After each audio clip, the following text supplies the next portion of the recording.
So that's very nice. It's pretty wide view. Alrighty, and good day YouTube. This is John the War Journalist. I'm still in beautiful Ukraine.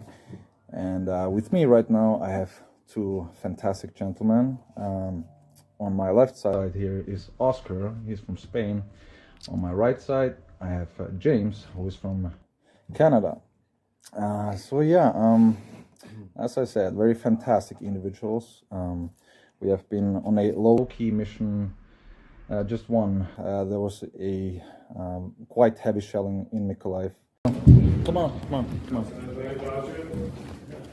Where's Oscar?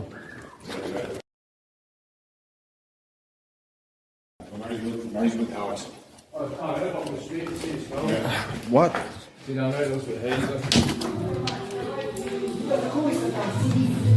Where was it?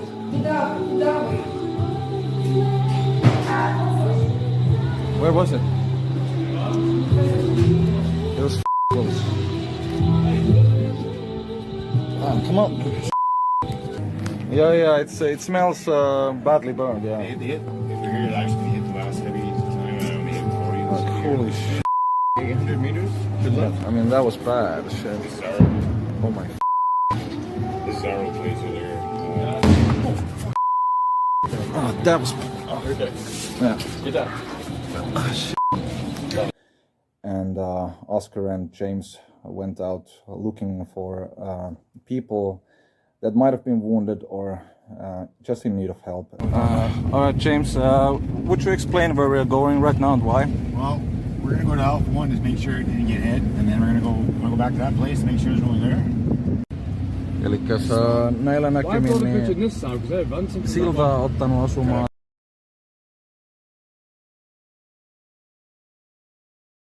Liikenne on aika lailla pysähtynyt just ennen siltaa.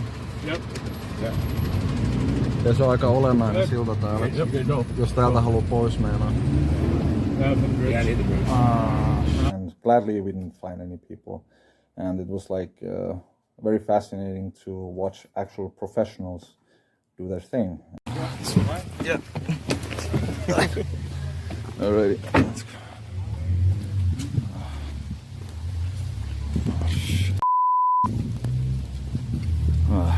Täällä haisee todella palaneelta. Ai, tuolla näköisesti. Dude.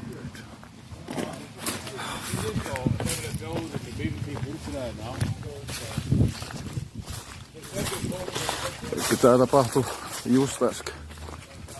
Ai, tavata. Ai, ladauttanut se meidän Honkanen osumaan. And yeah, I'm very grateful that you guys are in Ukraine and doing your thing. So how long have you been in Ukraine serving?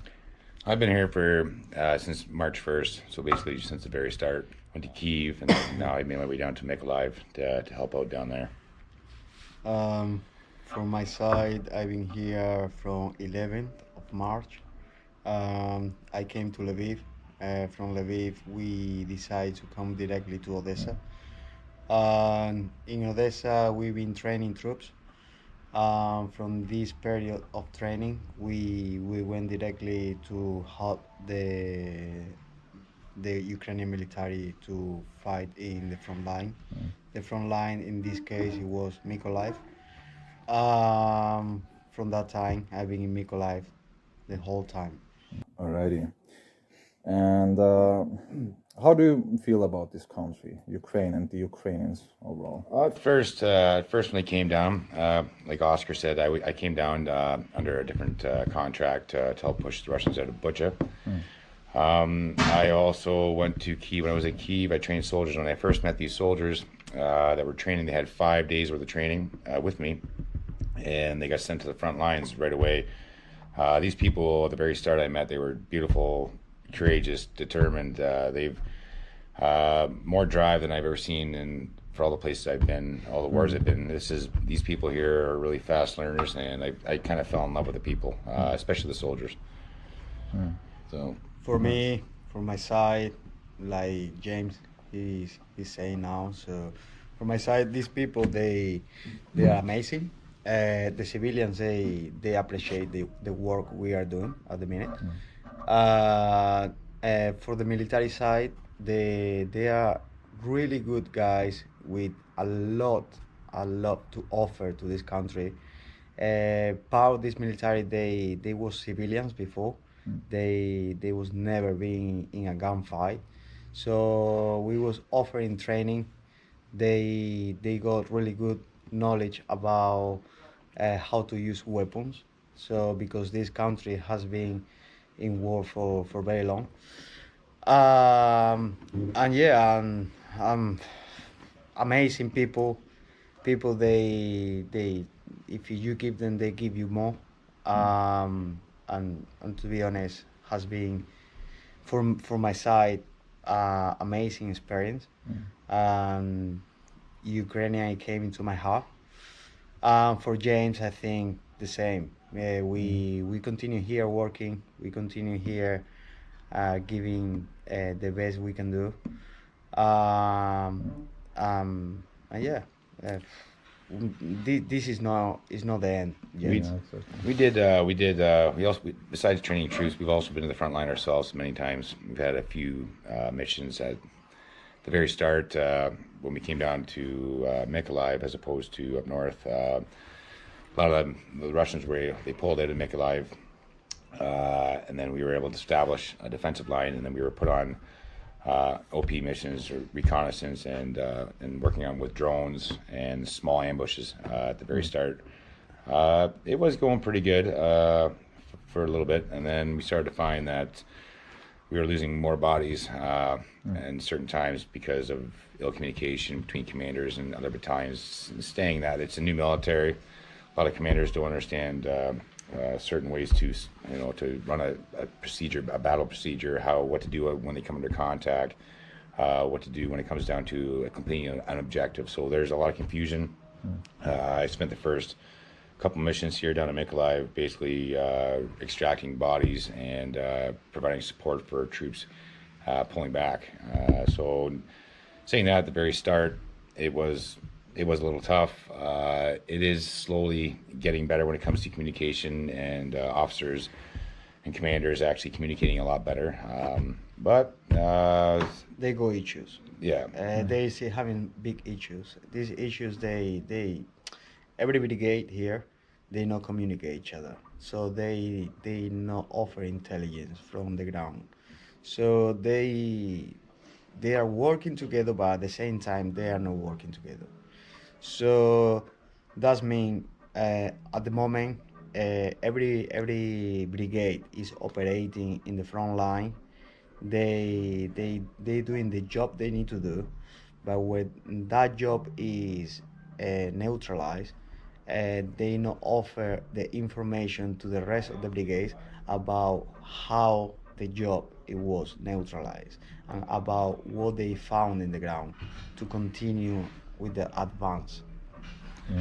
Yeah. When it comes down to the Russians in our area, in the Mykolaiv region, they tactically withdraw back at the very start of the war. The Ukrainians pushed forward. They set up a defensive line. Now the problem is when the Russians pulled back, they already knew the positions that the Ukrainians and us have occupied, and they continuously shell. When you hear it on the news a lot, you hear that we're doing a big offensive in the south and we're doing good. It really hasn't moved in about 4 months. To be honest with you, it's been a bit of a back and forth. Without the Western weapons, without the bigger weapons, we wouldn't have been able to do this. When it comes down to us doing small missions on, maybe small tank teams or doing reconnaissance for the artillery, doing drone corrections for the artillery. When it comes down to all these missions we're doing, it's a matter of being, almost visible. We're supposed to be invisible, but where we are, you literally can't be invisible. The way the terrain is, the way the fields are, we know where the Russians are. They know where we are. It's just a matter of a big chess match. It's really tough to play this match down here. I mean, that's exactly how it is, man. So, so when you heard about the Putin's special operation, where were you guys at the moment? Me, when I first heard about it, I was actually in Canada. We knew what was going on. We've been training in Canada for years against the Russians. Just we kind of figured this was going to happen. Everybody did, with all the aggression that Russia's shown over the years and how many places they've been into Georgia and Syria and all these other places. So we kind of figured on February 25th when they had their special military operation turn into an invasion. I literally was on the next plane coming out with a bunch of other foreigners to help fight. From my side, I was in Iraq. I was operating as a security for some diplomats. Me and another guy who was working with me. We decided to came here to Ukraine. So the first stop it was in the UK because we got families there. We went to the UK, visit family. We spoke to them. We explained what we was thinking to do. We came here to Ukraine. We was planning to come here to Ukraine. They didn't accept it because the situation in Ukraine was very dangerous in that time. And everyone I was talking to about the situation about it, they was thinking I'm crazy. They're like, what are you doing? Why you are going to Ukraine? You are mental. You're gonna die. Yeah. I mean, the thing is that I didn't when I decided to go to Ukraine. Yes. People knew that I'm not gonna go to per se to fight, but people still thought that I'm crazy and everything. But yeah, I mean, what was your guys like individual like the reaction to hearing the news Russia invading Ukraine? The escalation was building up. Like I said, we've had intel from different sources even prior to this, from 2014 on. They keep a close watch on them. When they were amassing and they were about to do this military operation, they knew about it. It's a yearly thing they actually do when it comes to military exercises with China, with Belarus. They constantly do this. And this was actually scheduled for that year. We were expecting them. We didn't expect for them to mass so many troops in certain areas. So to come to think of it, when we started looking at it, we seen it unfold. We kind of knew it was going to happen. With the constantly support from NATO sending weapons to Ukraine, Russia they didn't accept it. And that's why they are trying to set up their own NATO from another side for what we think about it. So it could be possible, it could be not. Well, it could be just a strategic to scare the rest of the world. You gotta remember why NATO was invented. Exactly. It was invented to stop Russian aggression, to basically destroy Russia. That's what it was invented for. So when you got a bunch of NATO countries surrounding another country that is not with NATO, it was just a matter of time before it was to happen. It was inevitable. It could be strategic from Russia, but it could be not. So we need to be very aware of where they can get and what goal they got. So it's hard to read the Russians. They're a conventional army. When you're fighting a conventional army, the two things that Russia have is they have time and they have artillery. You hear in the news that they're running out of personnel, they're running out of munitions, and they're running out of time. Well, that's not true. They've been manufacturing artillery since the 50s. They've got a 2 million plus 2 million reserve military strong. They're using the Chechens, the Syrians, the Wagner group, and all these other subgroups so they don't have to use their army. This is just the start. This is not going to be a quick war. I think it's going to be a lot longer. And I think a lot of the people around the Western world, and maybe all around the world, when they hear the news that they're running out of troops or they've exhausted all this stuff, well, that's not true. When you hear about movements and this and that, well, we're on the front lines. We see it firsthand. It's not true. So when people in the media explain this war with their own point of views, a lot of these people that do explain it, they're not here. They don't see it firsthand. They don't explain. They offer information is not reliable. So that information, it could be reliable only from people who's in the ground. And to be honest with you, when it comes to, like when I said training these troops down here, they pick it up so fast. They learn fast. So it's frustrating being here, like I said, at the very start till now. Like I said, we've been put on 13, 14 suicide missions because they never gave us a clear objective, or they didn't tell us where we were going. They would take troops from a different battalion put him into a certain spot. And honestly, I kind of get it, because they need the bodies. If they didn't have the bodies there, the Russians could walk right through. So it's hard to say, but they're literally there to draw fire. We're there to make sure that they know we're there and they can't move forward. And with the big weapons behind us, hitting them every once in a while in strategic spots, this is why this is stalled so far, and Putin couldn't get his 3-week war dead. This is why. Exactly. So yeah, from a topic to another. So, like, what I'm interested in, I mean, it's fair to say that you're professional soldiers, etc. I mean, you have like a lot of experience. So, what I'm interested in is, what's your experience like? I mean, I've heard you talk about the CSOR, CSOR, yeah. and for what comes to Oscar, you mentioned Delta Force. So, no? Negative. Okay. So, yeah, correct me, please. It's about the special forces from a European country, but I don't want to say the name at the moment. Course. So, yeah. Right. We have special forces too. We've had ex-personnel, military special forces in Canada come here. I came down with a few of them. There's American Navy, ex-Navy SEALs. There's American Delta Force. There's Canadian CSOR, Canadian JTF2. There's SAS. There's a bunch of people at the very start heard the call of the war. They came here, and these guys are not liabilities. Who are liabilities are the people from the Foreign Legion that come down here, that sit on their couch, play Call of Duty, and they show up, and they're literally putting stuff on TikTok, giving away positions. They're actually liabilities. They're actually causing more damage than they're doing. So, to be honest with you, if I was to tell you, if you're coming down here, make sure you have a bit of an experience to fight, because a lot of these guys come down here for 2 weeks. They hear one shell, and they're gone. Exactly. So. I mean, you're totally right. I mean, how young? I mean, I know that you were young when you joined the army, and so basically, how long have you been a part of the military? I was 14 years. This will be my 15th year. I got my release when I got here. So yeah, 14 years. Okay. Cool. For me, 8 years. So these 8 years has been a long journey into the military. So. We've been a few places. We've done a few jobs.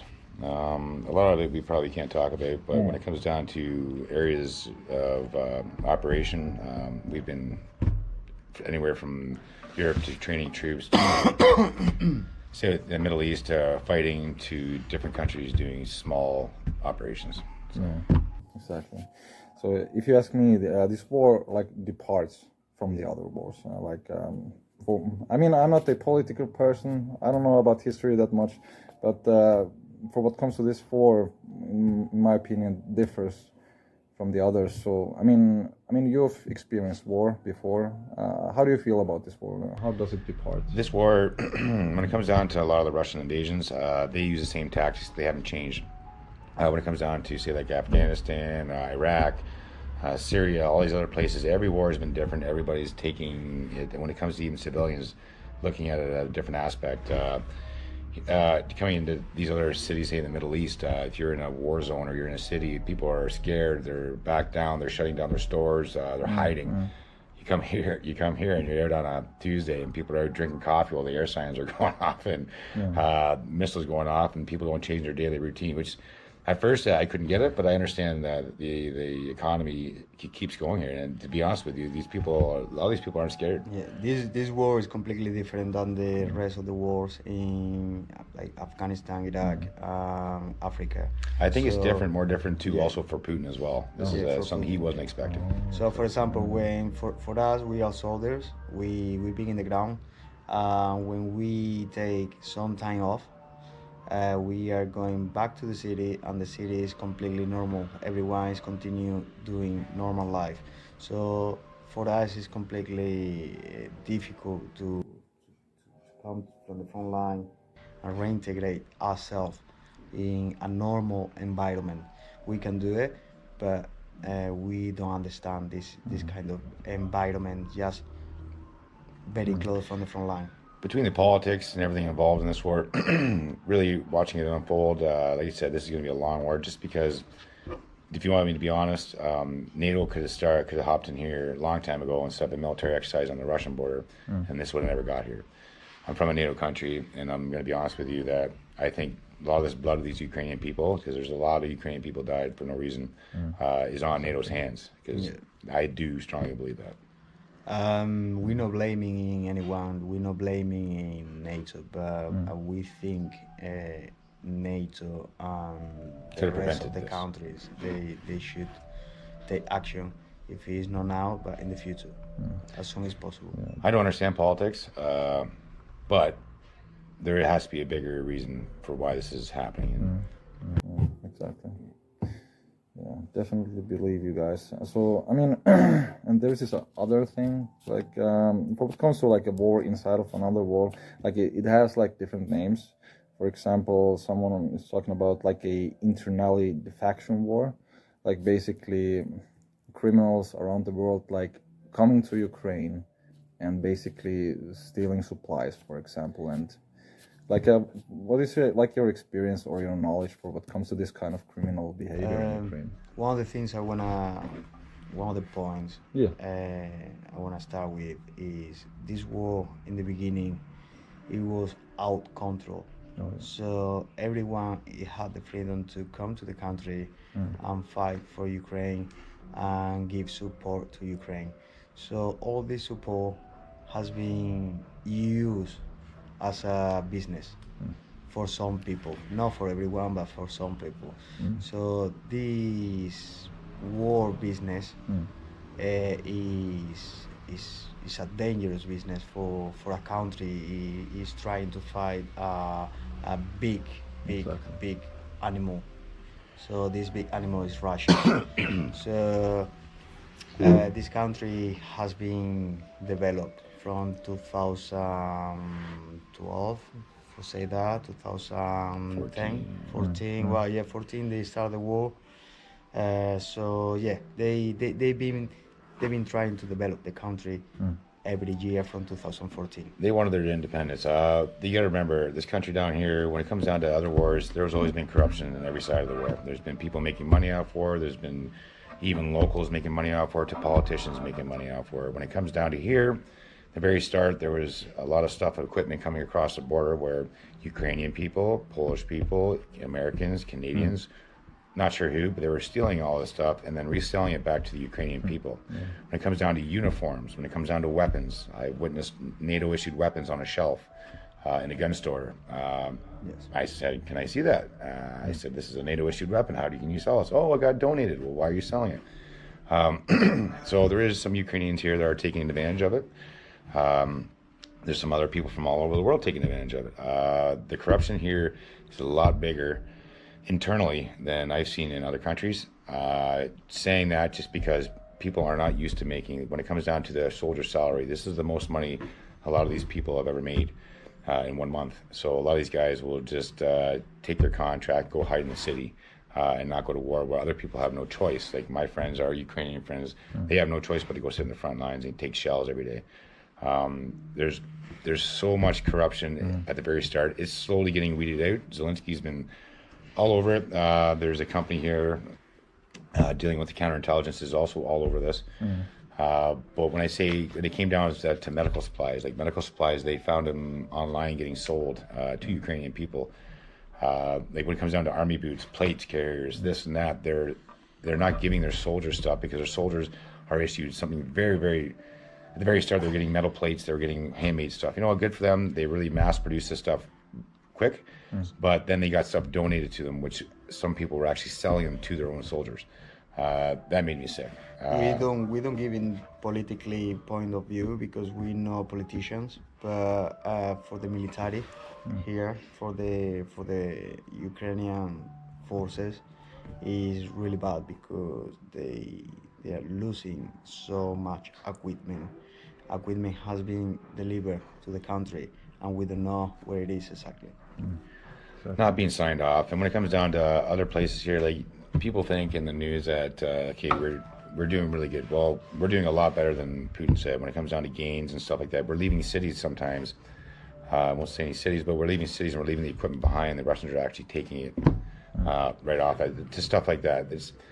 it's a new army and a new war, and it frustrates me at the very start, but I understand now why it is the way it is, because the next group of soldiers coming in on this term are getting some sort of NATO training, some sort of commanding experience training, how to use better weapons, how to use your weapons effectively. So they say there's been four phases of this war. I say there's only been two. There's been the one phase here where the Ukrainians are trying to get set up, weeding out all the problems, and now these new bunch of soldiers coming in after talking to commanders, starting to see a little bit of a change. And I think this is the turnaround for the Ukrainian people when it comes down to getting rid of corruption, better soldiers, and better planning when it comes to missions and objectives. No, really. I think the level of corruption here in the country is very high, but at the same time it's very visible. So because it's visible, it's like we know the corruption is there, but we cannot do nothing because they do it in front of you, of yourself. So it's very difficult to stop. And then in the same sense, the economy is still going. But like I said, when you go to the front lines, the very first time I was down here, you had guys wearing running shoes. You guys had guys that had no plates. You guys had guys that had 2 magazines, a rifle that was half broken. Over the couple of 4.5 months of being here, all that changed. But a lot of the equipment that these soldiers that are actually fighting, they've had to buy better gear themselves. Because in some of this gear you look at, it was donated. It's a lot of the NATO issue stuff that's been donated. When it comes down across the Poland and the border, right to Lviv and these warehouses, can't tell you names or places, but they've literally been broken into at night. We're talking tractor trailer loads of stuff being taken out and then shipped out through the country to sell. You can see them online. You can do your own research. You can find out something. If you know anything about NATO equipment and you look online, and you're like, holy shit, they're selling this to the Ukrainian people when it was donated. So there is people making money off this war, and at the cost of what? At the cost of lives, because like I said, I've dragged too many bodies out of the front lines.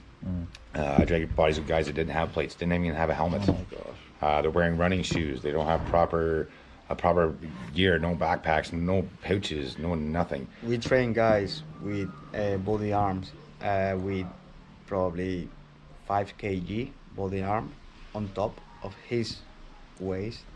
So these guys, they cannot operate properly in the front line, because if something happened, they're gonna have to carry a body, they're gonna have to carry their own body.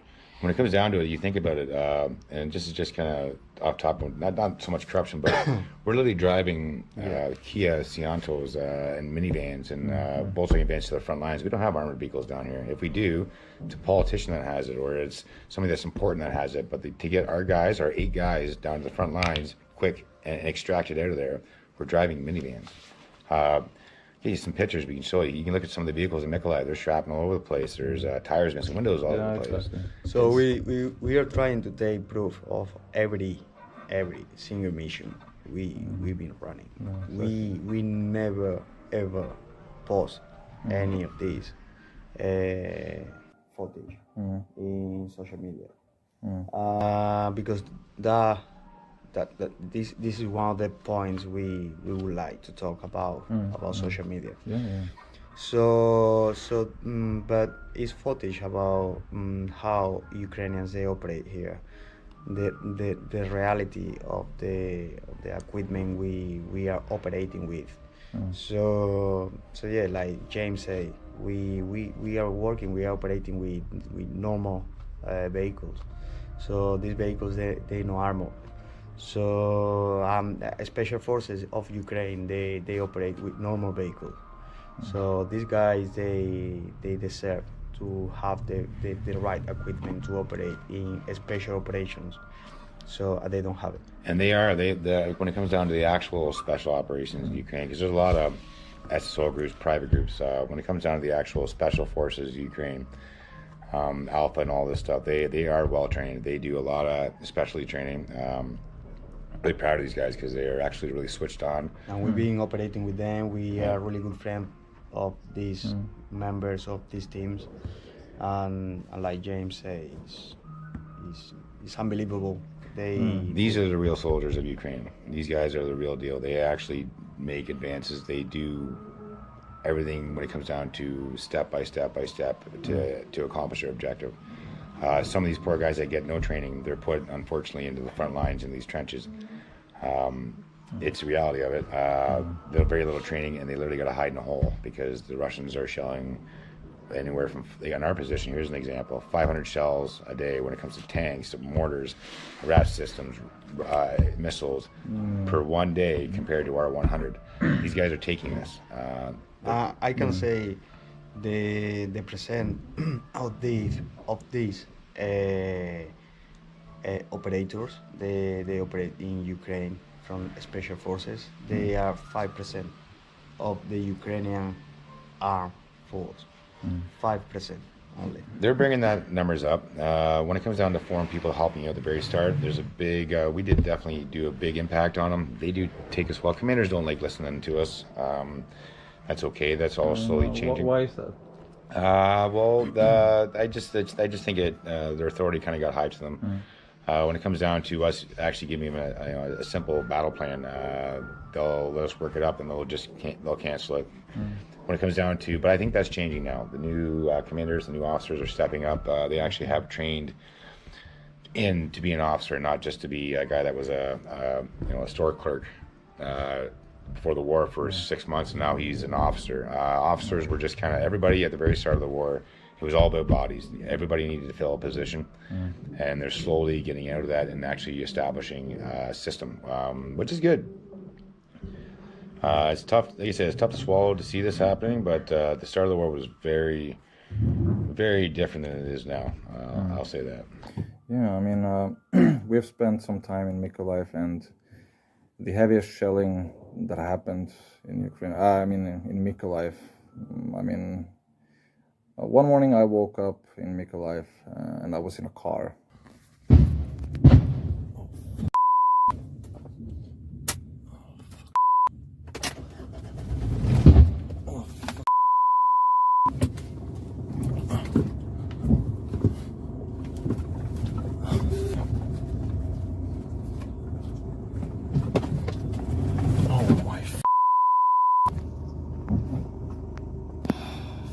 And it was quite close. I'm talking about maybe 20 meters. But when I was, at the precise moment, I was with James and with this combat medic, I think he was like. Yeah. And yeah, what we witnessed, it's really heartbreaking. But for what comes to like your experience, ever since you've been in Ukraine, what would you say is the most heartbreaking thing you've witnessed? To be honest, for me, it wasn't anything to do with the military. Like I said, I've lost bodies, I've lost friends. I've had to drag my friends out of the front lines. The most heartbreaking thing was actually the military vehicle came driving up, and there was an old lady crossing the road, and these guys were just piping her down the road, and they ran her right over. We stopped, held her up. She was fine. She ended up dying. I guess about 20 minutes later, we got our IFACs. They made her comfortable, and the soldier came out, and he was yelling at this old lady. That made me sick to my stomach. That was the most heartbreaking thing. When it comes down to other stuff, they said our first mission we had there, I had to drag out a buddy that got shot in the neck. I've had to drag out friends who bled out on the way back. I've had to drag out bodies of other people's friends, foreigners, Americans, British, Canadian. That's been one of the hardest things that I've had to actually come across. But you kind of get used to it, just like the shelling. If you're in a position overnight, you're getting shelled all the time. They're close to you, but you kind of get used to that kind of stuff. So for me, for my side, 2 days ago, I lost a really good friend of mine I used to operate with. Really good guy. He's Ukrainian. He has been fighting here from 2014. He's ex-Special Forces. Special Forces actually, because he went back to the military life, and yeah, he lost his life 2 days ago, just for after a really bad organized operation in the south, and it's heartbreak for everyone. We've been operating with him, but this is war. and for me, like James say, uh, for us, it's more heartbroken to see civilians suffering these these problems of the war when they don't have the right Or the money to the leave. money, the exactly all the rights to leave the country and restart their life in different countries. So yeah, it is very difficult. It is very difficult. So, but the military side is what it is. We came from military life. We've been in different countries. We've been fighting in different countries, and yeah, um, Yeah, we knew what to expect. your life is in the line, so you never know what is gonna happen. So yeah, and I mean we've been talking about social media and TikTok, but please tell what's the problem? What comes to for example, some soldiers like doing all that TikTok stuff. So what's the main problem for what comes to this kind of social media usage? At the start, now there's a lot of new soldiers. They're not new. They're just soldiers, like I said before. They're just guys that want to volunteer their time to the military. Well, they're taking pictures of themselves and posting it on TikTok when it comes to churches, landmarks. There's an instance where a guy came down. He took a picture of him and all of his team in front of this church and explained where he was, kind of thing. And literally the next day, the whole village got flattened. Russians can find this stuff. The problem with it, what it was, they kicked her out of the country. But the problem is that it's happening too much. There's too many people down here wanting to play soldier and to show, look what I'm doing, look how cool I am. It's not about that.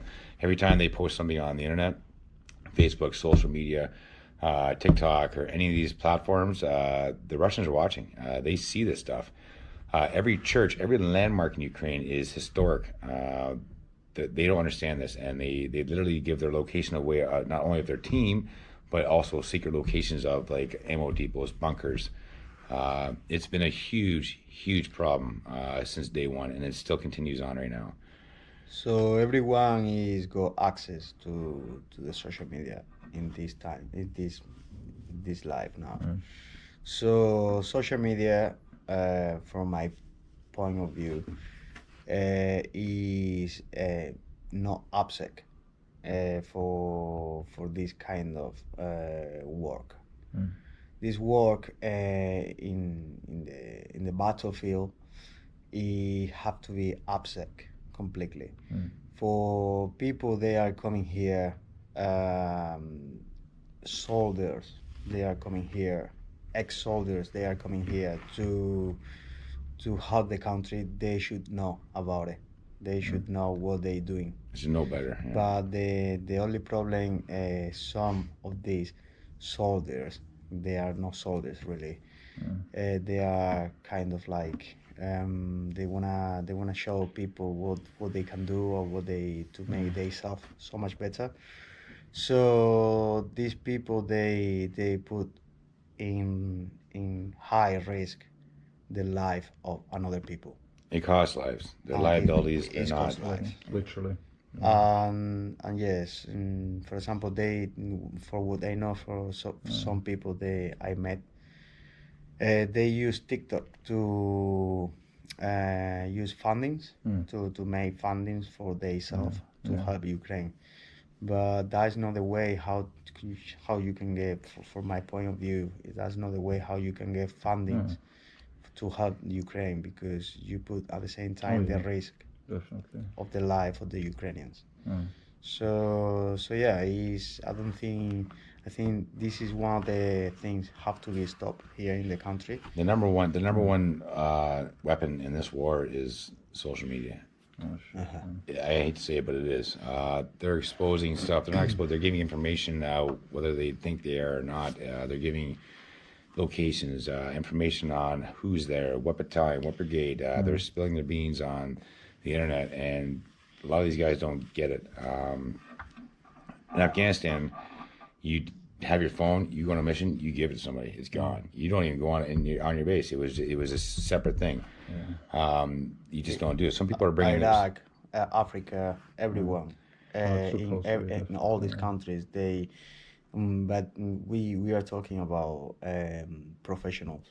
They've been operating in these countries, so that is a problem in this country now. And the 50-60% of these people they are coming into the country, they're not professionals. We did. There was one guy actually from near my hometown. My mother knows him. It's just a small story here. He literally called me or texted me from the front line on his position near a village. He's like, "Hey, how's it going?" I was like, "Oh, not too bad." I said, "You're in Ukraine." He's like, "Yeah, I'm on the front lines." I said, "Why do you have your phone?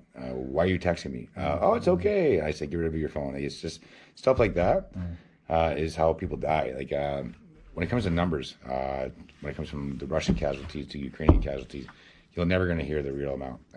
It's a lot higher than what you think. So lot one of the things, for example, if we think about it, every footage everyone have seen about Iraq, Afghanistan, they are all this footage. They are from 2 years before this footage has been posted in social media or in the news. So all this footage has been saved for 2 years, and after these 2 years, they've been offered to different news, different media to show the reality of the war. But now here the all these footages they are on lifetime. So, and that is a big problem because that is not helping the country to win the war. And that is not helping the country to keep the upset side of the military. It can be a tool for good, but it can be a tool for evil. With the great power comes with great responsibility, and if you don't understand your responsibility and how to use it, then you shouldn't use it. Wisely said. Yeah. So basically, if you would have a chance, like let's just say that some TikTokers are over there, high TikTokers of soldiers of doing nuisance. So if you would have a chance to talk to them, what would you say? Go home. Yes, go home, go to play a This game. isn't your place. Go to continue playing with the PlayStation. And when you get more mature into this sector, you can come back. But at the moment, it's not the place you This is can. not your war. No. Exactly. I mean, for what comes to the reality of this war, like just for example, I shared the room with the soldier. He's from the UK, I think, and I woke up him yelling, like he was yelling and screaming out his pal's name. Not entirely sure yet if he's dead or not, but I mean, it was heartbreaking to hear. And so obviously he had nightmares. And for what comes to you guys, do you have like repeating nightmares or nightmares at all for what comes to? To be honest with you, they should have checked me before I joined the military. When it comes to this, there's some people can handle it, some people can't. PTSD is a real thing. The whole point is I don't know what I've been pretty lucky when it comes down to I can put things in the back of my mind. I can erase things out of my memory. I'm always moving forward. If you rely and you think about the past too much, that's where you come into problems. But if you think about it, this is the training we received before when we was in the military. If we didn't pass this training, we are not here now. So we cannot handle it with these situations, and we cannot handle it with normal life. When it comes to civilian life, like I said, we're not done. We're semi-retired. Semi-retirement. Semi-retirement. Semi-retired. We're not done yet. We can't go back to really a civilian lifestyle. It's just not in our cards. Yeah, for what comes to the civilian lifestyle, like for what comes to like experience that are like as brutal, like this has been a very exceptional war. For what comes to like the Buchas, the massacres, etc. I mean, you've like experienced this war in a harsh reality, like you've done it before. But what comes to like you like continuing this normal life, you're going to get back to Canada, going back to Spain. Like, how does it feel like to join normal life when there are people maybe complaining about too dry bread or something like that? How does it feel like? It's not. It's very difficult to explain it, but what people they need to think about is biggest things in this life you have to worry about, no about stupid things in life. So we saw so many things. We saw everything. We've been in different countries. We experienced so many bad situations, good situations. We met people you cannot believe it. And this is making ourselves kind of to see the civilian life as a joke. No, sure, yeah. So civilian life is a life you can live, but I got no words for that. It's either you're built for it or you're not. Some people are built for civilian life. Some people they'll thrive on it, and it's the way of their life. And then some people are born and bred a different way. I don't mean I'm stronger than anyone. I don't mean James is stronger than anyone. We are Stronger than you. stronger than me. Yeah. So it's not mean we are Iron Mans. It's not. But we can kind of see what is more important in life. Like we go more clarification of what people need in life. And when it comes down to our life, it's like a brotherhood. We stick together. Correct. We can fight with each other. I know how he moves. He knows how I move. When it comes down to other countries, it doesn't matter. If you're in a situation like this, I can trust him. Yeah. You can trust me. Civilian life, a little different. Yeah, well, let's just say that I hope the rest of the world would like try to learn from you guys, like about loyalty, about brotherhood, about what's actually like important in life, and for what comes to friendship, etc. Because I mean, I've seen you guys together, and you're I can amazing say together. he's from Canada. I'm from Spain. I love him. Love him too. I love him. And we being here, spending time together. When you see somebody you can be linked with, it's like I cannot imagine my life without that person. I know it sounds gay, but it's the truth. It's the truth. It's somebody you can trust and somebody you can Rely on. grab to any place with you. So, and this is what we learn and what we've been trained for. There's no better feeling than knowing that somebody has your back. Exactly. Yeah. So yeah, let's jump from a topic to another, like before I end this interview. But like what I'm interested in, like what are your like inspirations, like fictional character or non-fictional? What's your inspiration? Don't say it. Don't say it. That is upset. You see, we start with the upset. Chuck Norris. Just no race. There you go. Pablo Escobar. So if they're like foreign soldiers or like just humanitarian volunteers, what kind of advice would you give to those guys who are willing to come to Ukraine? Be prepared. You need to know what you're getting yourself into. You need to know people before you get down here. You just can't come here and come into a country like this blind. You need to have contacts. You need to have a way to get in and a way to get out.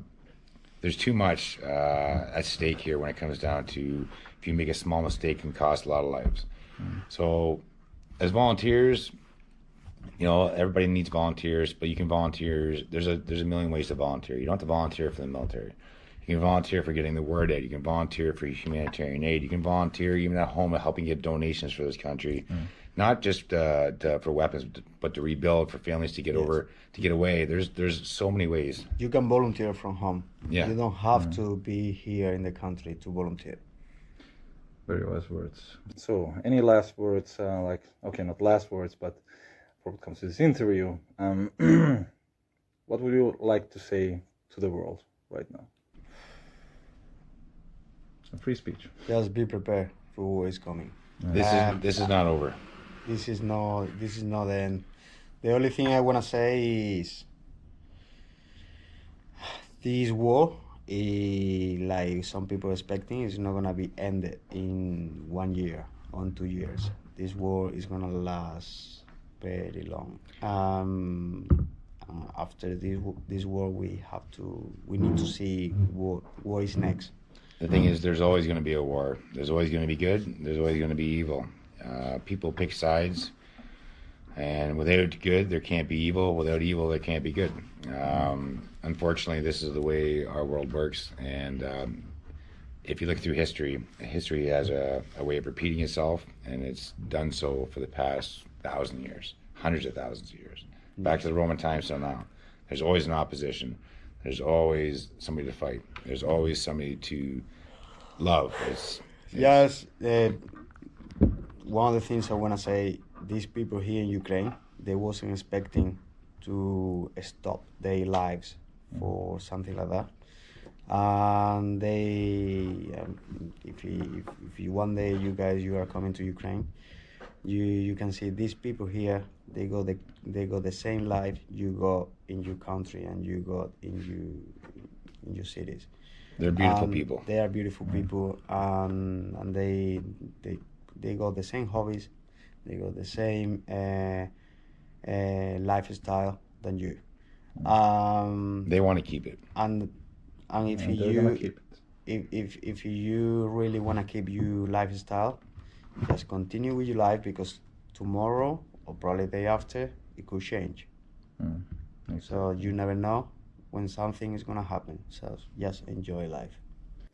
Alrighty. So listen, thank you guys a lot. Amazing. Thank you for giving this interview for my channel. I'm honored. You both are amazing individuals, and I respect you and love you guys a lot. Thank you so much for your time. Thank you so much for your help. And if you're not here, you are not here. We nobody gonna know what is going on. So. Yeah. Well, one of the main reasons for this channel is to bring the truth out to the world. So that's how it is. And for what comes to you, my subscribers, other viewers, this is me wrapping up this video. Please do me a favor and give a like, subscribe for these guys, and yeah, as always, support Ukraine, please. Slava Ukraine. Героям слава. And slava nacii. And smert ворогам. See you guys in a bit. Cheers. See you guys in a bit.